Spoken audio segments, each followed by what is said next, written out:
Bueno, ella ho ha explicat una mica, però us explico una mica qui soc, què he fet i després us explicaré... Bueno, anem pas a pas i així no m'adelanto. Com ha dit, soc exjugadora professional de bàsquet des dels 6 anys que jugo i des dels 12 més o menys, bueno, que jugava, després us explicaré també, i des dels 12 que vaig estar amb seleccions catalanes, selecció espanyola i després vaig acabar anant a la Universitat de South Florida, on l'any passat em vaig graduar en Ciències de la Salut i Nutrició. Com ha dit la Maria, també soc creadora del blog Vida en Raciones, que després també us explicaré una mica millor. Soc coautora d'un llibre de diabetis que es diu Chiqui Sweets, que també ho va escriure en Borja Mayoral, i tinc diabetis tipus 1 des dels 6 anys. I també, a més, soc celíaca des dels 8 anys.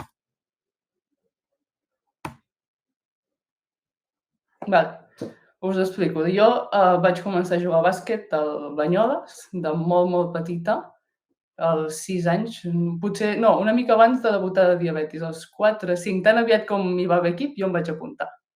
Llavors, amb el Banyoles hi vaig estar uns 5-6 anys i després d'allà vaig començar a anar amb centres de tecnificació, la PDP, que es diu, que és un projecte de detecció i perfeccionament, i d'allà em van fitxar al bàsquet GEC, que vaig estar 3 anys. Si sabeu una mica de bàsquet, vaig estar a pre-mini, mini i... no, mini, infantil de primer any i infantil de segon any.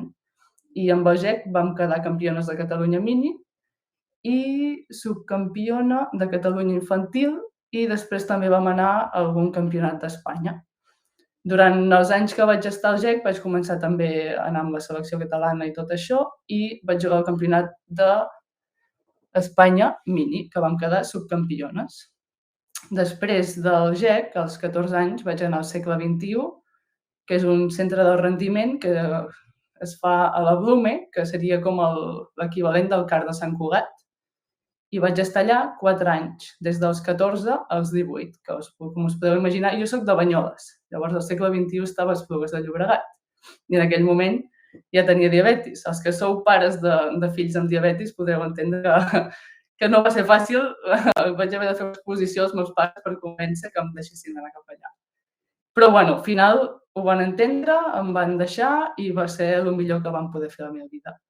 Llavors, al Segle XXI vaig estar 4 anys, on també vaig estar anant amb seleccions espanyoles, seleccions catalanes, i en aquests 4 anys vam quedar terceres d'Espanya infantils amb la selecció catalana, tercera d'Espanya cadet i quarta d'Europa sub-16 amb la selecció espanyola i sisena del món sub-17, que aquest va ser el meu últim any allà a Barcelona. Llavors, quan vaig acabar el batxillerat, va entrar l'oportunitat durant aquest Mundial sub-17 d'anar a viure als Estats Units i a jugar a bàsquet amb una beca.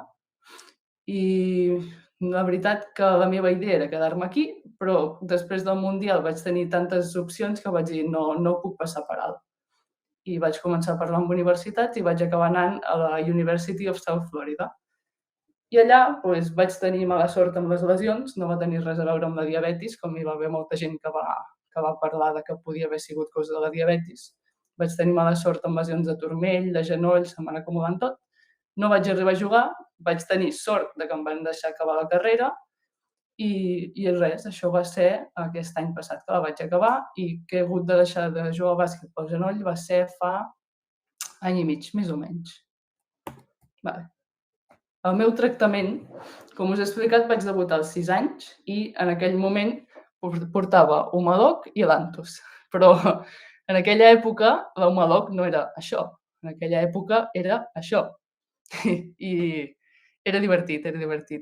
Jo, per sort, era molt petita, no ho recordo malament, però la meva mare, jo sé que arribava molt tard a classe moltes vegades perquè era una agulla el doble de gran que ara, era bastant complicat. Era Humalog Lantus, que totes dues es punxaven amb una agulla així, i el medidor de glucosa. Llavors, als 14 anys, quan vaig anar a viure a Barcelona, al Segle XXI, que era una residència, em van transferir, no sé com es diria, em van derivar a l'Hospital Clínic de Barcelona i allà vaig descobrir un nou món, que era els sensors de la glucosa. I em van posar el Freestyle Libre 1. que en aquell moment no subvencionava la Seguretat Social i s'havia de pagar. Cada 2 setmanes eren, no ho sé, no me'n recordo, uns 60 euros, una cosa així, però vaig tenir la sort que a casa meva ens ho podíem permetre i com parlàvem abans amb la Maria i la Pilar, doncs jo crec que vaig poder arribar a jugar a bàsquet professionalment gràcies a aquests sensors.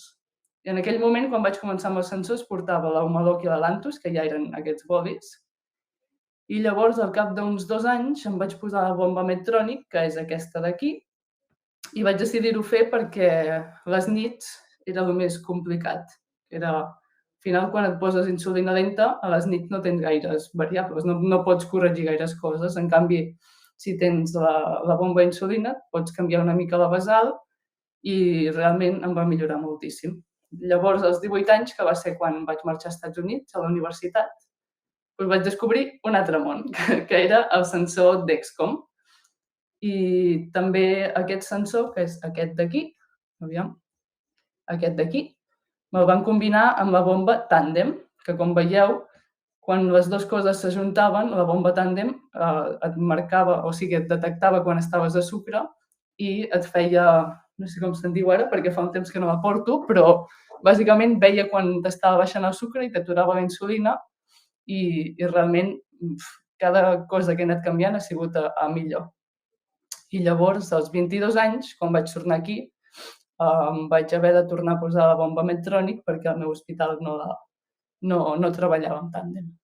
Si estic anant molt ràpid, teniu alguna pregunta, no dubteu, que si no estaré una hora xerrant i potser es fa una mica avorrit. Vale. Com us he explicat abans, perquè us creieu que era jugadora de bàsquet, us he posat un vídeo aquí del Mundial Sub-17, que és el campionat que jo crec millor he jugat mai a la meva vida. Començo des del principi.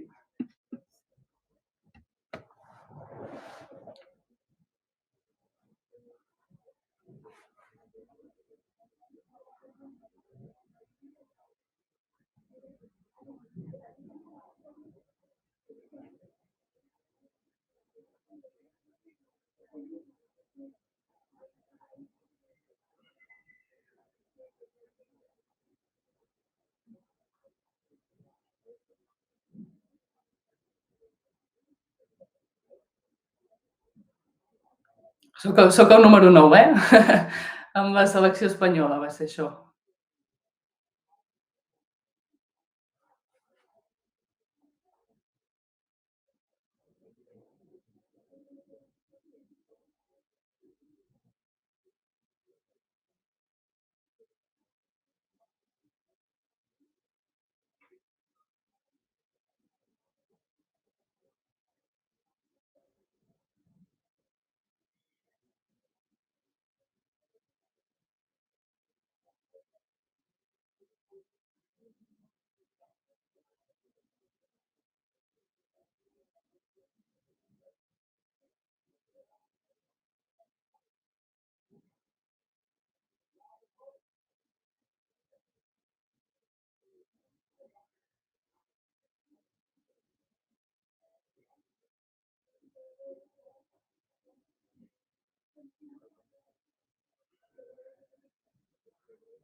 Vale. Ara he vist la pregunta que m'ha fet la Montse Taboada. Jo realment recomanar no ho sé, perquè hi ha moltes variants i, com us he dit, jo me la vaig posar per un motiu, perquè a les nits vaig veure que m'era molt complicat i al ser petita em variava molt i llavors amb la bomba tenia l'opció d'adaptar-me cada hora a una basal temporal diferent i això és el que em va anar més bé. Però bueno, les dues opcions realment estan molt bé. Jo crec que la bomba hi ha molta gent que no la porta per por a portar algú enganxat o per por que es desenganxi al fer esport i coses així.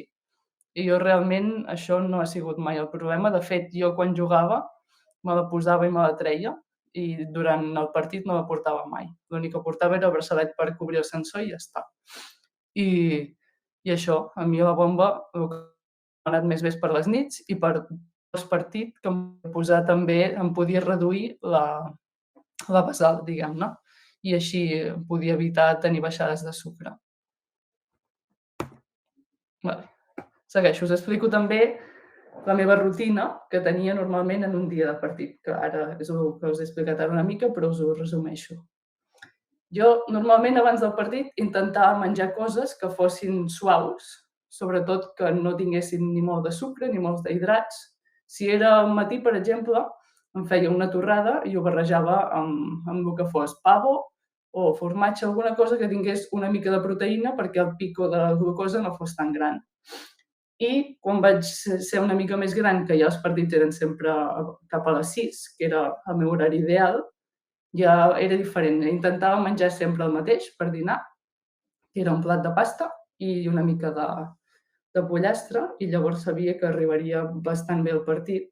Anava controlant, intentava que fos aquest menjar unes 3 hores, 2-3 hores abans de començar a escalfar, i durant l'escalfament sempre m'emportava, com dic, a la part 2, o un Powerade o Aquarius, alguna beguda isotònica, i després normalment una fruita, alguna barrita. El que més bé m'anava era el mig plàtan. Si veia que el sucre m'estava tendint ja a baixar, menjava mig plàtan, al cap de 15-20 minuts m'ho tornava a mirar i si veia que ja havia parat, doncs ja m'aguantava. I llavors, com us he dit, després de la competició, el que feia moltes vegades era una basal temporal, que per als que no porteu bombes, bàsicament, la basal temporal és la insulina que se'ns va posant durant el dia i la bomba ens dona l'opció de dir, bueno, ara a aquestes hores vull que se'm redueixi el 50% i fa l'efecte de la lenta. Llavors, el que pots fer és evitar també aquestes baixades. I a part d'això, normalment també intentava fer un àpat que fos ric en carbohidrats. Vale, com us ha dit la Maria també, tinc com es diu? Un blog que es diu Vida en Raciones i bueno, ara no em posaria a llegir-vos-ho, però per si us pot interessar, he escrit coses com aquesta carta a mi, a la meva persona, de fa 17 anys, que ara ja faria uns 19, que pot estar bé per si coneixeu algú que acaba de debutar.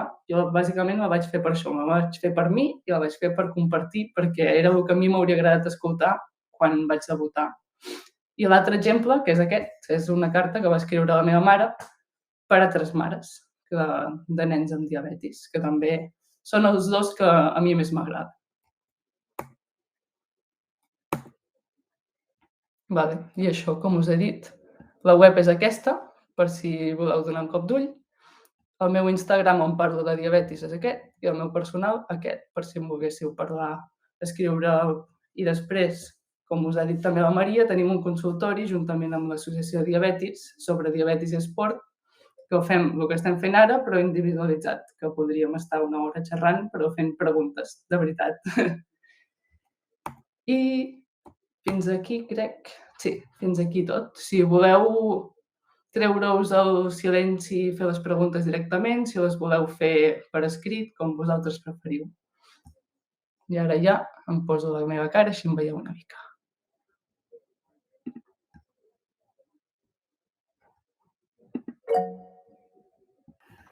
Hola, Sílvia, em sents? Hola, sí. Escolta, quina quantitat haurien d'estar, tu creus, més o menys, per començar a fer esport? És a dir, al anar a començar a fer un partit, jo què sé, a caminar i tal, quina quantitat tindríem que estar de glucosa en sang, més o menys? És que és bastant relatiu perquè depèn de... Si fa 2 hores que has menjat, per exemple, i estàs a 80, Sí. o 3 hores, saps que no t'estarà baixant.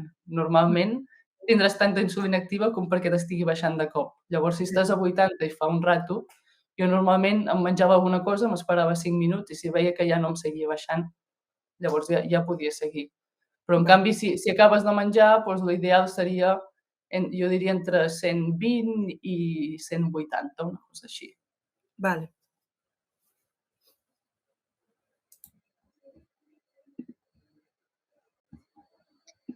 Hola, Sílvia. Em sents? Hola. Sí. Espera, la càmera no sé si funciona o no. Espera un moment. La pregunta va relacionada amb la bomba. Hola, estic aquí. Ara. Escolta, la bomba, el nostre fill juga a futbol i hi ha partits en pròrroga que poden arribar a durar 2 hores i mitja. No porta bomba ara, Ara no porta bomba i no està molt convençut de la bomba, però els inputs sempre són que és molt positiu, etc. Però llavors, en un cas d'un partit tan llarga durada, ja sé que, o sigui, la poca experiència que tenim amb ell és que quan fa esport, raro és que baixi. Mentre es manté l'esport, es manté estable o pujant. Però, clar, més d'hora i mitja, 2 hores sense bomba, com es gestiona quan és l'esport així una mica exigent? El metge o l'endocrí segurament et dirà que l'ideal seria deixar-la posada i baixar la basal temporal. Jo t'explico el que jo feia, que potser no és l'ideal, però a mi el que m'anava bé era directament treure-me-la. I ja sabia que potser el partit durava bastant, 20 minuts i 20 minuts s'acaben allargant a 45 també, i després sabia que la mitja part, si m'estava pujant, em connectava un moment, em punxava el que fes falta, com si m'estés punxant amb un boli, i després me la tornava a treure. Si algun dia em feia falta jugar amb la bomba, em buscava alguna manera d'enganxar-me als pantalons perquè no em molestés, que normalment el que anava bé era posar-la darrere. No ho vaig haver de fer quasi mai, però és que realment era tan fàcil com treure-la i connectar-la en algun moment que veies que em feia falta i ja està. Vull dir, al principi sembla molt complicat perquè realment canviar, igual que quan estàs acostumat a punxar-te sempre la panxa, costa canviar a punxar-te el braç. Doncs al final, si no es prova, no se sap. I a mi realment ho vaig provar i no n'he sortit mai de la bomba perquè va superbé. Molt bé, moltes gràcies. De res. No, la meva pregunta, a veure, nosaltres practiquem triatló, ¿vale? Llavors, l'han oferit la bomba, però és això que te preguntava abans. Em dóna por perquè són esports molt exigents i que s'hauria de treure contínuament per fer l'activitat, per la piscina, per córrer. Per la bici no, però com mai fan la bici sola, sinó que fan córrer o bici o naden i corren o fan les 3 disciplines, és complicat. M'ha dit que donaria igual el portar-la o no portar-la, perquè se podria fer tot això que estàs explicant.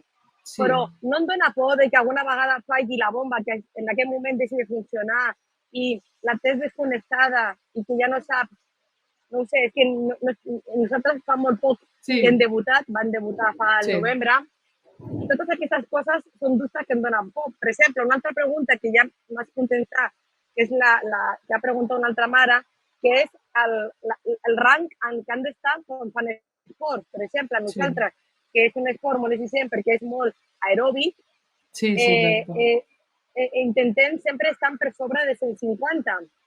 Però a vegades, si fan una tirada molt de que fan un sprint o fan una prova així, clar, fan en aquell moment alguna cosa anaeròbica i puja de seguida, però també baixa de seguida.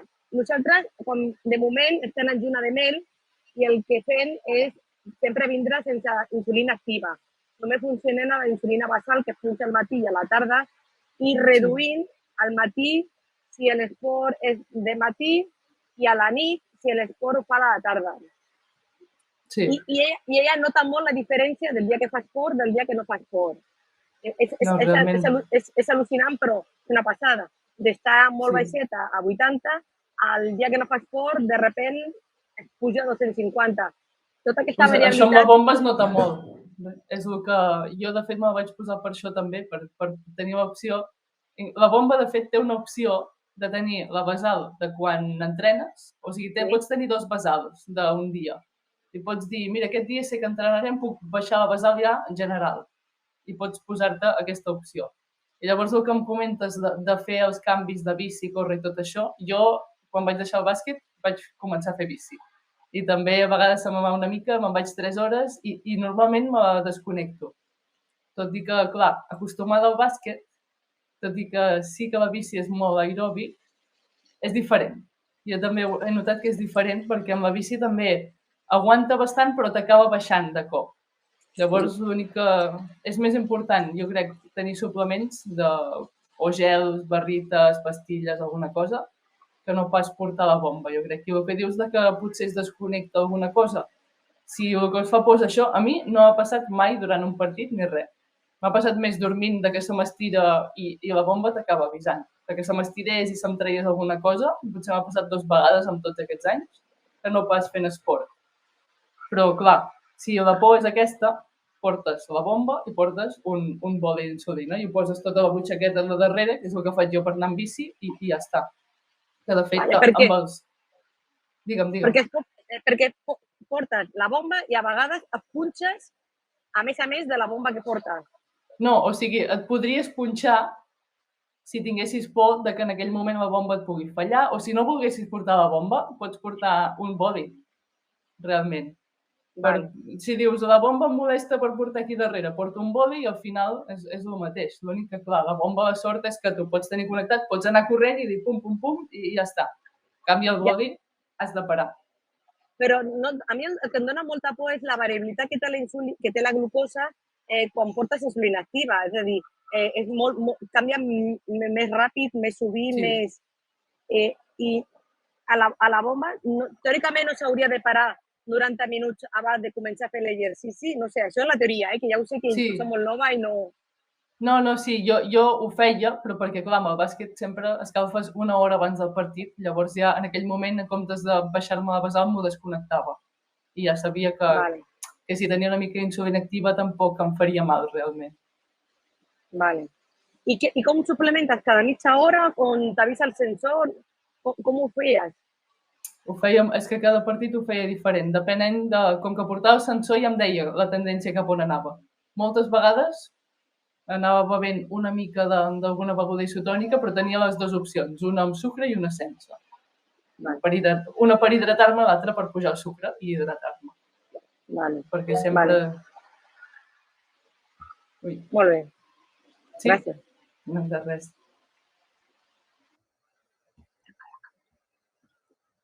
Jo tinc una altra pregunta, però si algú vol preguntar abans, m'espero, Endavant. Escolta, el nostre fill el que ens trobem és que davant d'un entreno, per exemple, molt exigent, a mitjanit pot fer una baixada. Dels nervis. Vale, després t'entreno, vols dir. Sí, la bomba això no ho corregeix. Corregeix la pujada, però la baixada no ho corregeix. És que la cosa és, màgia no fa la bomba, l'únic que si tu pots, ja veus el tipus d'entreno que has fet, llavors pots arribar a dir, bueno, veig que acabaré baixant, llavors em poso una basal temporal del 50% o del 40%. Això és experiència.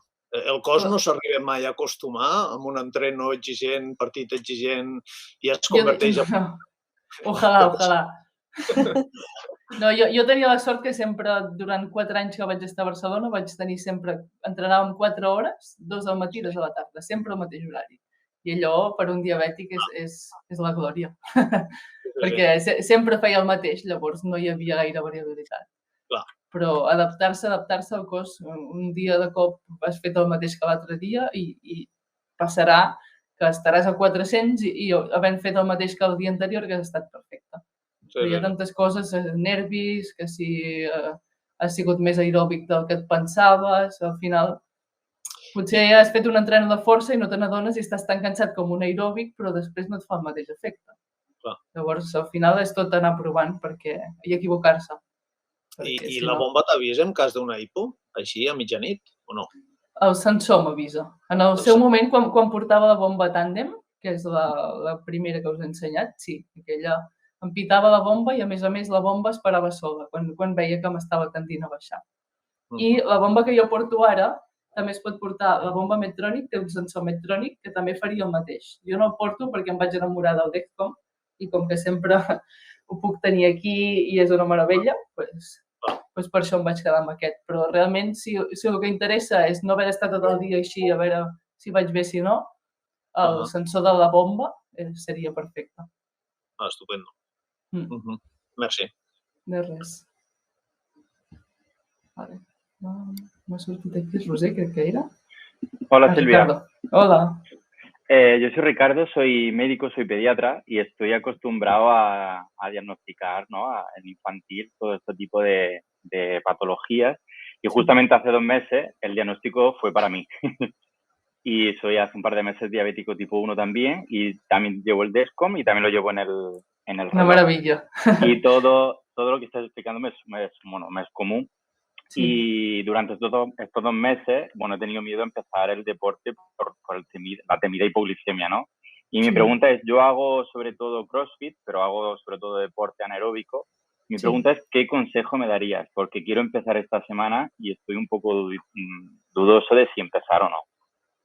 Pues que no te lo pienses, que al final, si hace 2 meses te vas a equivocar seguro, equivócate, ten de todo por si acaso, mucha insulina y mucha comida por si te baja y ya está. Realmente, si te baja es tan fácil como meterte un atracón y te sube en un momento y ya está. Vale. Y lo que comentan de que es preferible pincharse menos las comidas de antes porque el deporte, claro, el deporte que practico es con mucha pesa, mucho ejercicio anaeróbico, ¿me subirá bastante? O sea, si por ejemplo estoy en 100, ¿me subirá a 200 o a 250 con el deporte? ¿O me espero? Como es una mezcla también de anaerobio con aeróbico. Ya, sí, es que el CrossFit es de fuerza, pero no. O sea, es fuerza, pero también es bastante aeróbico. Entonces, claro, por eso. Yo creo que sí que es más fácil, entre comillas, el CrossFit que hacer pesas como tal, porque es como más un poco de todo. Entonces, yo intentaría el primer día no hacer nada y ir viendo cómo va. O sea, no bajar la insulina y tener de todo por si acaso y probar. Vale. Al final, y es ensayo-error, ¿no? O sea, sí, exacto. Conforme te dedicas a esto, imagino que irás aprendiendo conforme lo vayas viendo, y ahora que esto es una maravilla llevarlo aquí. Sí, por eso digo, al final no hay otra opción que ir probando y equivocarse, porque es que si no... Y como he dicho, es que el problema es que yo te puedo dar un consejo y a ti no funcionarte, porque a veces cuando acabas de debutar también es diferente y cuando cada persona es totalmente diferente. Entonces hay que probar. Yo te digo lo que a mí me ha ido bien, pero igual te estoy engañando. No, si a ti te ha funcionado, ¿por qué no? Sí, no, pues nada, gracias. Nada. Gracias. Mira, espera, que me han escrito una pregunta. Practico ciclismo, suele salir por la mañana pinchándome la mitad y aguanto 1 hora de ejercicio sin bajadas. ¿Es posible salir sin insulina rápida para hacer unas 3-4 horas? ¿Salir sin insulina rápida? Pues es que claro, es lo que estaba diciendo. Yo alguna vez sí que lo he hecho. O sea, es que no entiendo si dices salir sin insulina por si acaso o directamente no pincharte antes. O sea, algo por si acaso siempre hace falta detrás en el bolsillo. Pero yo sí que he salido 3-4 horas a veces sin tener que pincharme, al revés. Ahora un gel, ahora un poco de Aquarius, ahora un poco de Powerade y a veces que costaba. Pero si me especificas un poco más qué querías decir con esto. Si no, Montse, una de les Montses, he vist que volia parlar, si vols anar preguntant. Sí, jo volia tornar a preguntar-te. Bueno, si vols, jo li puc comentar el que nosaltres fem a la bicicleta. Nosaltres com sortim a la bicicleta i fem 30, 35, 40, que són 1 hora i mitja, 2 hores, depenent si fan muntanya o no fan muntanya, el que posem normalment, però l'Ucia estan en lluna de mel, que és una mica diferent. Sí. És només posar la basal.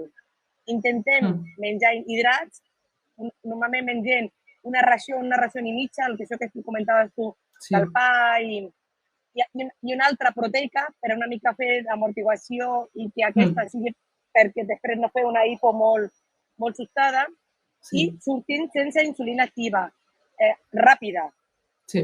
Portem la basal, que se punxa al matí i la posem a la tarda. Volia comentar-li al que t'ha fet aquesta pregunta, només comentar, perquè és el que dius tu, el que li funciona a un altre li funciona d'una altra manera diferent.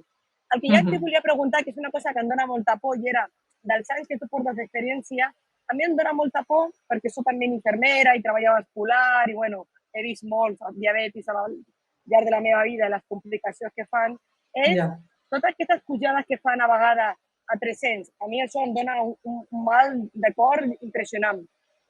Baixen, pugen.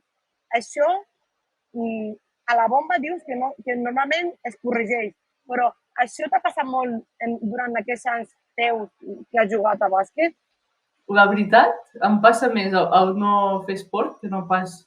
Si estic una setmana sense fer esport, sí que tinc bastantes irregularitats. En canvi, quan faig esport, m'ho miro més, em miro més tant què menjo i què m'he de punxar. Llavors, normalment estic millor quan faig esport que quan no. Perquè el meu cos es va acostumar tant a fer 4 hores que quan ho vaig deixar de fer va ser en plan, ui, i ara com ho he de fer això? I realment jo és el que us dic.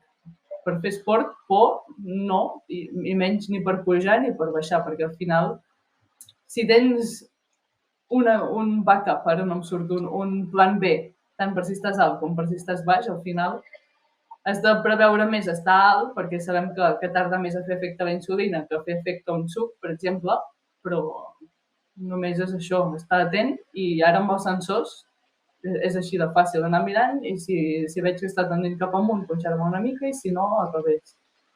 No sé molt bé com funciona el Descom, però nosaltres portem el Freestyle 2. I a vegades, sobretot quan fas esport, hi ha molta diferència, o surt l'alarma aquesta de que 10 minuts sense que podrà donar la glucosa. La connexió. O perquè en aquell moment hi ha tanta variabilitat que està pujant o baixant que no la detecta bé el sensor. Llavors, a vegades hi ha diferències molt sobtades de 50 o 60 o 80. I això em dona por perquè moltes vegades intentem nosaltres sempre posar l'alarma a 100, que és el màxim que utiliza posar la de freestyle, perquè ens hem trobat que a 100 a vegades estava a 65. Sí. A mi amb el Dexcom, amb el freestyle també em passava. I per això quan vaig provar aquest vaig dir, buf, també fallen tots, vull dir, perfectes no són, perquè al final et detecten els 10 minuts abans, també tarda un rato a detectar realment a quan estàs. Però aquest, hi ha alguna vegada que et pot dir que no té connexió, però passa jo crec que bastant menys que el freestyle, i a més ho pots tenir a la muñeca, el que us deia, fer així i dir, estic bé. I al final, si tu no estàs bé, ja t'ho notes. I llavors serà quan tu ho comprovaràs amb el dit o has de fer alguna altra cosa. Però fallar més d'unes 20, jo crec que no falla el Dexcom. Vale. Jo el que intentaria és parlar amb el metge a veure si hi ha l'opció. No em paguen, la propaganda, però és que realment... Vaig preguntar si le podíem posar el Dexcom, perquè com ella està federada, fa triatló i de més, i és petita, en principi, per pediatria, me van comunicar que no, que només ho posaven a Barcelona a nens inferior de, sembla que de 4 anys. El que passa que sí que l'han oferit que si volia apuntar-se a la llista de la bomba. També estem pendents a veure què passa amb el Freestyle 3, que és una mica continuat, que encara no sabem si començarà a subministrar o no. Tenim el problema de que nosaltres tenim iPhone i el sistema no funciona per iPhone, sinó només per Android. I per això també encara estem esperant, però bueno. Gràcies. No, s'ha d'anar provant al final. I sí, a mi també em va passar això, el que us comentava de la bomba, que vaig provar la tàndem que anava superbé i vaig haver de tornar a Medtronic, però al final és el que ja ens hem d'adaptar i encara sort tenim de que ens deixin portar sensors, perquè abans ni això. Sí, abans era molt complicat. Jo encara, a la gent que veig, no sé com ho feien abans i sobretot la tranquil·litat de viure, perquè al final s'ha de viure. I en el sensor, quan falla, tens la sensació de que estàs enganxada al mòbil, no perquè vulguis fer res, sinó com una seguretat, de que si no ho tens, ostres, em sona l'alarma i no... Perquè si no, en el Dexcom, si no tens el mòbil i no tens wifi, t'arriba la senyal al rellotge, no, sempre t'he portat alguna cosa. Sí, hi ha l'opció de portar la maquineta, que és com la de Freestyle, que és una cosa així, com un mini mòbil. Podries portar allò i així sempre tens la senyal, en comptes del rellotge. Vale. Però si no, encara que no tinguessis rellotge, t'enviaria alarmes quan està... Hi ha diferents opcions. Pots posar que t'enviï alarmes quan està baixant, ja pots posar que t'avisi quan baixes de X número i quan puges de X número. A vegades es fa pesat perquè quan estàs alt, per exemple, et pita una vegada i amb una vegada ja n'hi hauria prou. I va pitant, cada 2 minuts va pitant. Però al final és millor això, sobretot si estàs fent esport. Veig una altra pregunta que diu: per esports explosius, com per exemple el vòlei, recomanes punxar-te insulina abans del partit d'entreno o anar fent ingesta de carbohidrats durant el temps mort o així? Temps dels partits, sobretot. Vale. Jo crec que el vòlei explosiu és semblant al bàsquet. Potser sí que saltes més i, bueno, jo crec que es compensa una mica amb el fet de saltar i el contacte i tot això. Llavors jo, amb el vòlei, en el meu cas, faria el mateix que en el bàsquet, no ho variaria. Intentaria... La pregunta exacta era punxar-te abans del partit d'entreno. Jo això no ho faria, com us he dit abans, el meu ideal seria no punxar-me i anar veient quina és la tendència. I llavors, depèn d'una cosa o de l'altra, punxar-me o menjar. I normalment, sí, durant el temps mort, durant la mitja part, anar veient què va millor. Normalment, com que els partits poden durar unes 3 hores, hora i mitja, jo crec que està bé per si t'has de punxar. Realment, si tu has mirat a les 2 i tu mires a les 3, normalment t'aguantarà aquesta hora i perquè ja veuràs la tendència. I si veus que ja t'està tendint i t'hauràs menjat alguna cosa, i aquesta hora te l'aguantarà normalment. No sé si teniu alguna altra pregunta.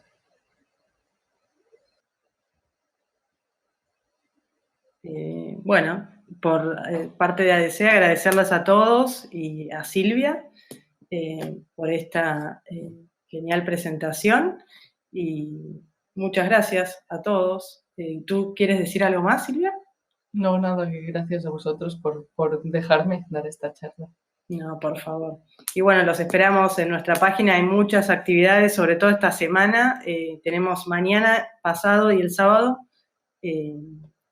un montón de actividades. Si quieren, entren a nuestra página y van a ver. Bueno, muchas gracias. Saludos a todos y nos vemos. Gracias, Silvia. Adiós. Sí.